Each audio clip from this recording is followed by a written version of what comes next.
save us. None of the Egyptians were writing about that. They wrote about death, how to die and never come back. So when you study, there are things that are pretty in the field of the study that are a little bit more straightforward about death and what happens. But ultimately, when you study all the mythology, all the ancient thought, you'll find that in some way or another, in some sort of coded way, they were trying to let you know, you need to die and not come back here. Your true enemy is humanity. Humanity is your true enemy. Everything else are just distractions or added on. If you wasn't human, we wouldn't have nothing to talk about. If you could get beyond humanity, then you don't need to talk about health. You don't need to talk about law.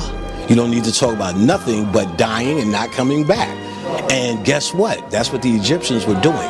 That's what they were doing. So if we like to romanticize like Wakanda about shit that don't even exist, because we do know in our heart who and what we are. So when we see something like that, it kind of resonates with us, even though the reality of today is made up to appease us, to make us feel good on the screen that we made a score about Wakanda, even though they psychologically attacked us and thereby we let the CIA in. I could go on for days about how they open the door and get us every time. This game is about mind control.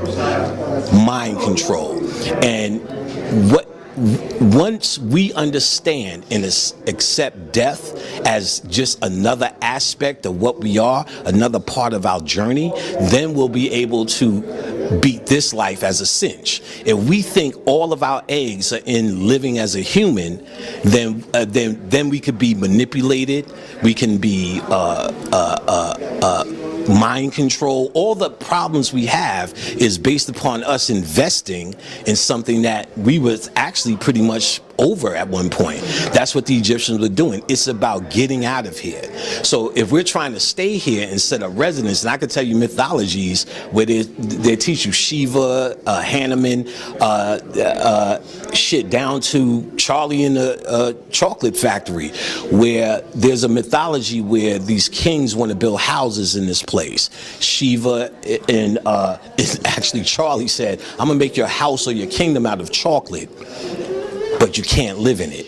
So what they're trying to say symbolically is you're passing through here. You see the movie Riddick, one of my favorite was a very heavy metaphysical chakra story, the first Riddick, with Lord Marshall. When he lands in crematoria, which represented the root chakra, what he said, well, are you going to take residence here? How long is your bid? He said, no.